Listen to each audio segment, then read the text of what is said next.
Morning, everyone. Steve Watkins here at Tranquility Base. Thanks for, as always, reading and watching on my Sunday Share newsletter. It's a beautiful day here in the Arkansas Ozarks, and we're on the banks of the beautiful White River.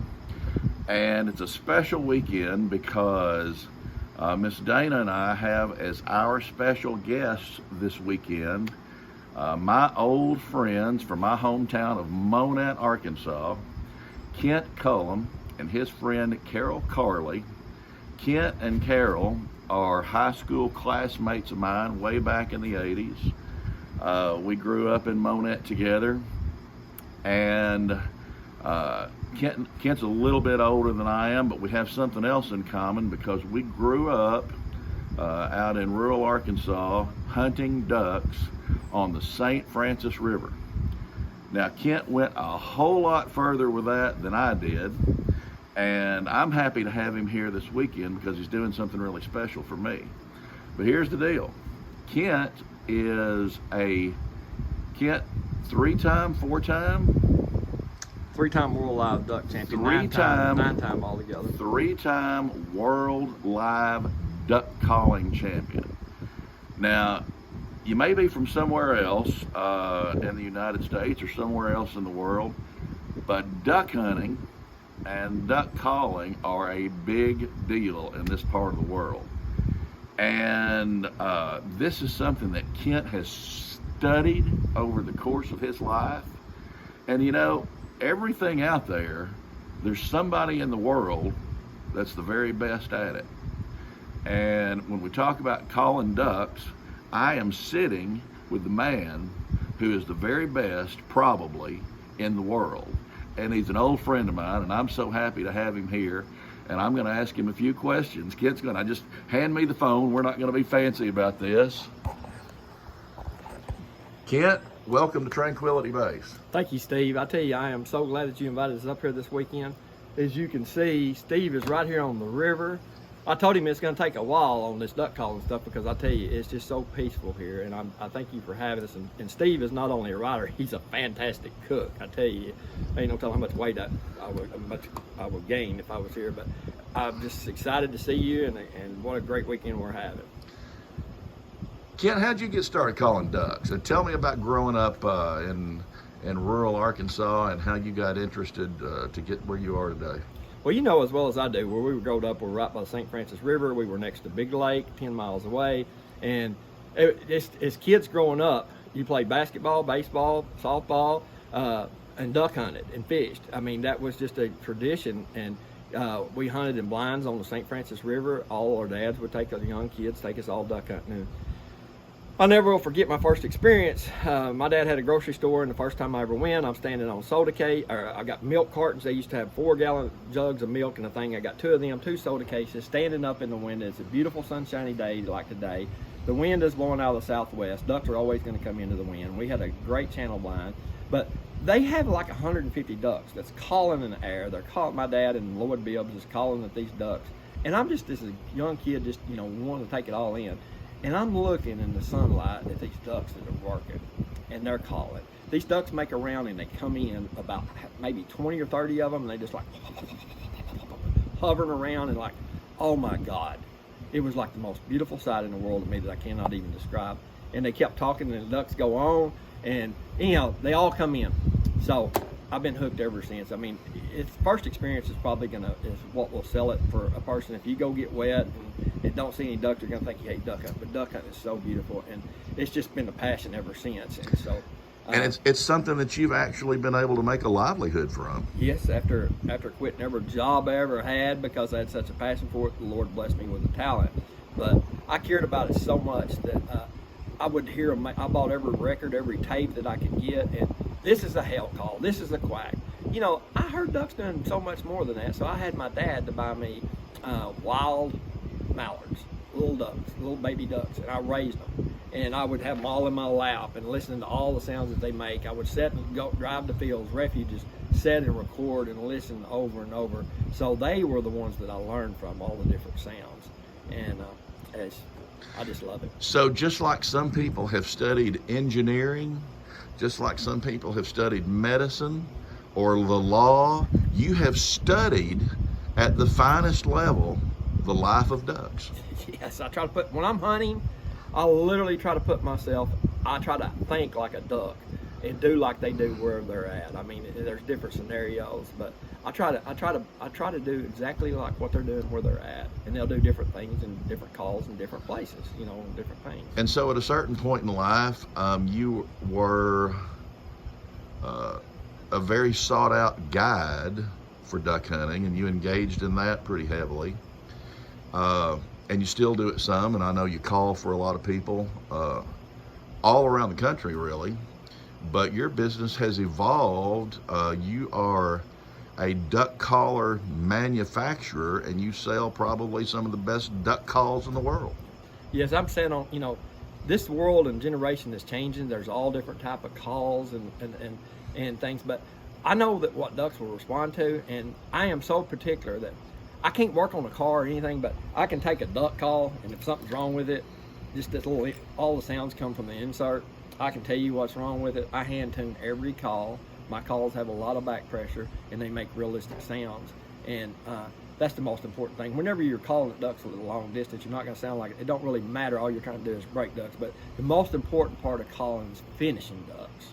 And you want a call that's going to finish them. And it's like talking to humans. You don't want to have something that's loud or don't sound like a duck, because you run them off or you can't call. And I like getting ducks to come in sounding like them, where they can't stand it and come in.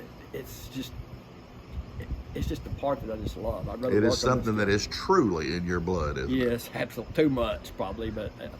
Well, let's do this. Let's show everyone some samples of your work real quick, because as a part of this deal this weekend, I get to have private duck calling lessons for an hour or so here with a guy who's the best in the world at it, and I want to get to that.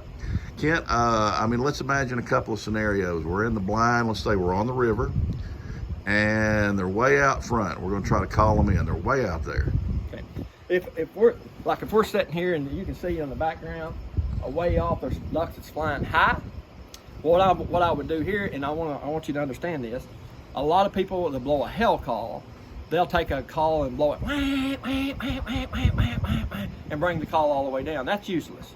I mean, we're not trying to impress anybody or anything. If you're trying to break ducks and you watch them, like I'm watching the lead duck, and if a duck's way up, all I'm going to do is hit the same note over and over. I'll go like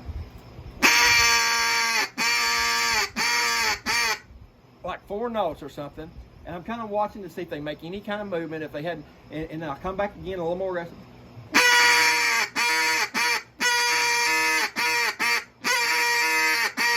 Now they may start to move around a little bit. Then I'll start getting a little more aggressive, like.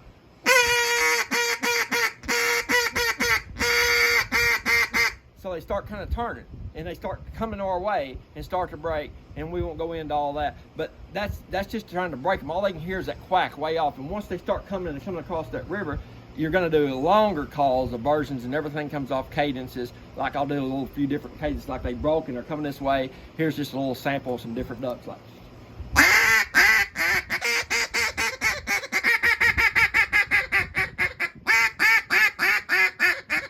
And here they continue to come. Now I get to get a little lower, like.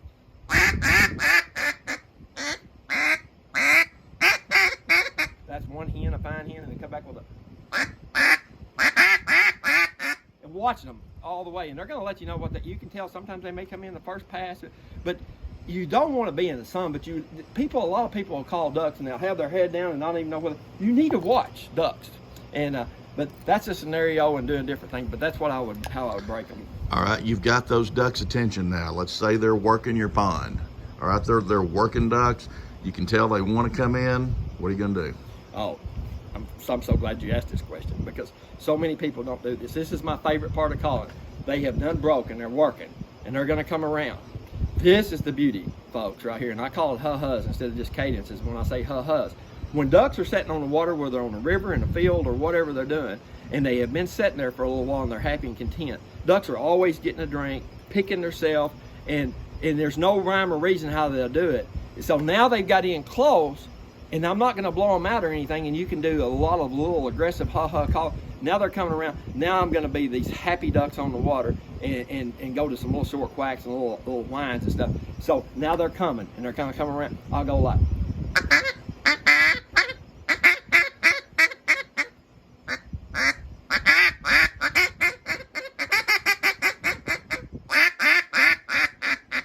And usually you can hear one or they're coming right back around, but just getting low and soft, just like you're happy on the water, and they just can't stand it. They come right on in. Let's say you got a few ducks on the water now. You got 100 ducks working. I love that too. A lot of times, yeah, and it happens so many times, you'll have like 100 ducks working, and the first pass, a drake or hen falls straight in. And as soon as they fall in, they're not been sitting there, so that old drake or hen, they'll throw that head up. And I remember as a kid, I wasn't a very good caller at that time. Like, don't nobody do anything. Maybe, they'll stay out there till the rest of them come in.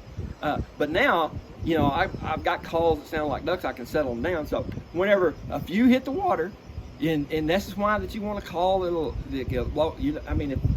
if we got ducks sitting on the water and I go like, but they're going to get up and take off. But if I'm like ducks on the water, I'm going to actually calm them down. When they got that head straight, I'm going to get to going like,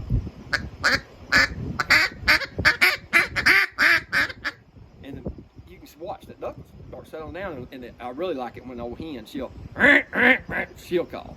And I just keep calling softly, and sometimes I'll call all the way to come to the water, and that's something that you'll learn to do as you read them. If they're coming, and like, we got them, and they're right here, and they're coming right here, and like I'm going like, and I can see they're going, well, I just like, get ready. And they're going to set, and if they go to turn just a little bit or something, I'm like, they'll turn right back around. And you just learn how to work them. And another quick scenario, it don't matter how good you're calling. If I happen to look up and like, hey Steve, there's 3 coming in, and they're just like this. And say the wind's blowing like this, and well, the ducks are going to come this way, and I look up and there's 3 ducks coming just like this, and I go, shh, shh, shh, shh, shh, shh. And I can tell. There's no need. I don't care how good a caller you are. If you look up and they're coming straight in and you hadn't called, don't do anything. Let them come on in. And it's not that if I call, they're going to leave. But why take that chance? So I go, shh, shh, shh, shh, and they're in. So even being a great caller, sometimes you don't have to call. And you just learn sometimes you have to call a lot. So you just watch the duck. I say ducks are a lot like women. If you'll listen to them, they'll let you know what they want. Feed call, right? Show me. First of all, just quickly describe what that means, and let's hear that. Let's say, and 2, I mean, there's a difference in how you call in different environments, right? On a river versus in a rice field. You won't know what feed calling on a river hardly, because they're stopping to rest and get a drink. They're not feeding, so You're not going to want to use. In a rice field, you're going to want to do a lot of feed calling, or a bean field, or somewhere where they're coming to feed. But quickly, when you hear ducks flying, and a lot of people that's duck hunting will feed call there because they're taught. They'll do like a little ticka, like a. Ducks do that, but the only time that they're never going to do that on the water. When you hear a duck going, you can look up because they're flying. They're letting you know they're going out to feed.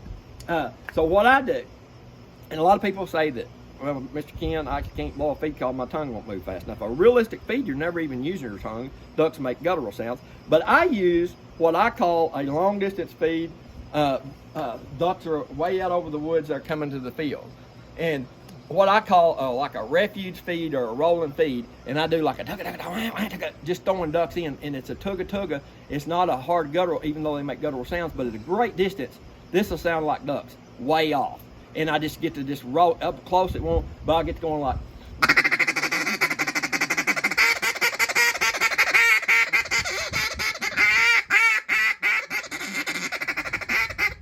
It's all rolling together. But you just got to imagine being way out there. That's going to sound like a lot of ducks' feet.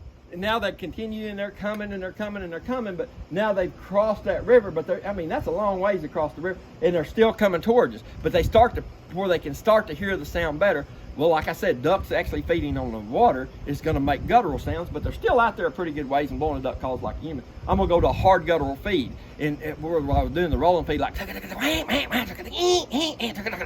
And the reason I say tugga, a lot of people blow too tight, going like tick, tick, tick, tick, and it won't sound right. So it opens it up with a roll. But now we're going to go to a hard guttural feed as a what I call mid-range, still out there a pretty good ways, but it can pick up the sound. And it's got like a and so we're going to go to cuckas. I'll go to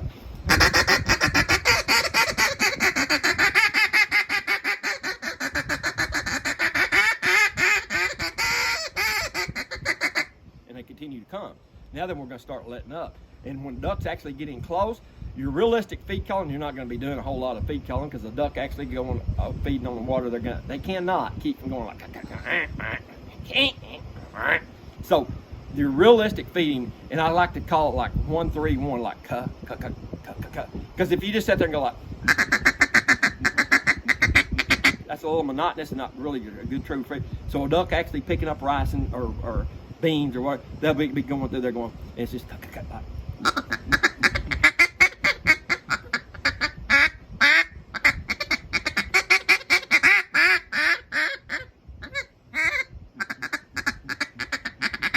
That's your realistic feed calling when they get in close.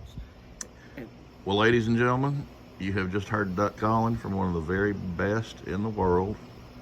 Kent, we're going to wrap it up real quick, but I did want to mention again, he is the owner and manufacturer of Hobo Duck Calls. Kent, I'm sure there's a website if someone wants to take a look at your product. Where can they go and look? Yes, it's www.hoboduckcalls.com. My website is not really that great, and I love talking to everybody and learning a lot about them, and I like to have personal relationships with all my customers. So, and my phone number's on there. I also have a fan page because you can only have 5,000 friends on Facebook, and I've got Hobo World Championship Duck Calls fan page, but my number is 870-372-0020. Call me. I will help anybody, and we'll talk ducks. And I've got a call for you if you want to call. It's very realistic. Thanks for watching, everybody. We're going to enjoy the rest of our weekend now. You guys take care. Bye-bye.